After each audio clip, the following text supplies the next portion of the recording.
यहीं पर अगर हम लोग फ्लोरा और फौना की बातें करते हैं तो थोड़ी सी समझने का प्रयास करेंगे कि what is flora and what is fauna.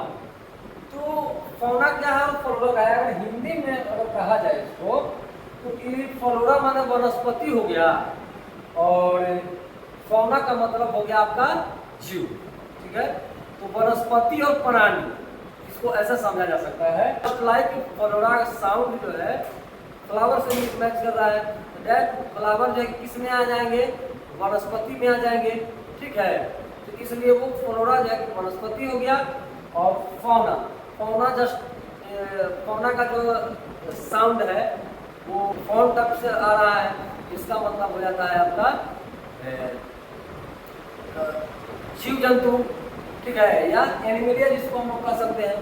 ठीक है, तो फ्लोरा और फौना का मतलब हो गया वही वनस्पति और जीव जंतु के बारे में बताया है। तो वही जीव जंतु जो है कि कौन जो है कि कितनी मात्रा में है या उसकी कितनी स्पीसीज जो है कि वेस्टर्न घाटी में निवास कर रही है, रह रही है, अभी तक कितने ज्ञात है।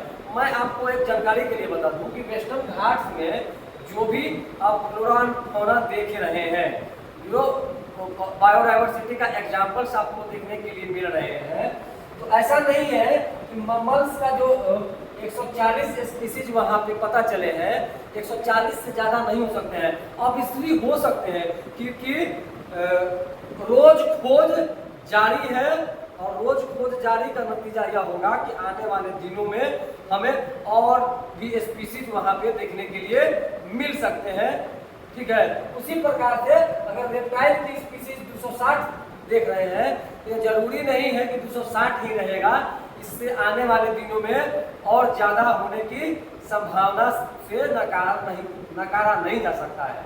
ठीक है, उसी प्रकार से अगर हम लोग 510 बर्ड्स स्पीसीज की बात करते हैं तो बर्ड स्पीसीज में भी आपको 510 के अलावा वो डेटा जो है कि और इंक्रीज हो सकता है, इसमें कोई किंतु परंतु नहीं है क्योंकि खोज जारी है।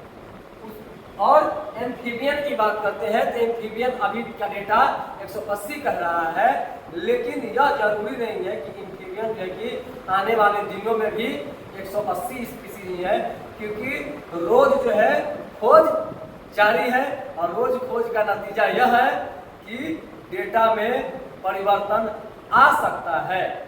ठीक है, तो आपको अगर आने वाले दिनों में इससे अगर ज़्यादा दिखाई दिए तो आप उसको नोट करके रखेंगे। ठीक है, इसी डेटा पर आप टिके नहीं रहेंगे, समझे। तो इस प्रकार से वेस्टर्न घाट जो है कि परिपूर्णता से भरा पड़ा है, विविधता से भरा पड़ा है और यह इंडिया का 25% जो है बायोडाइवर्सिटी में कंट्रीब्यूशन देता है। अर्थात ऑल ओवर इंडिया की बात करें तो पूरे इंडिया का 25% अकेला जो है वेस्टर्न घाट या सह्याद्री जो है वो बायोडाइवर्सिटी विविधता को पूर्ति करता है। तो आज इतना ही रखते हैं, मिलते हैं अगले क्लास में, तब तक के लिए जय हिंद एंड शुक्रिया।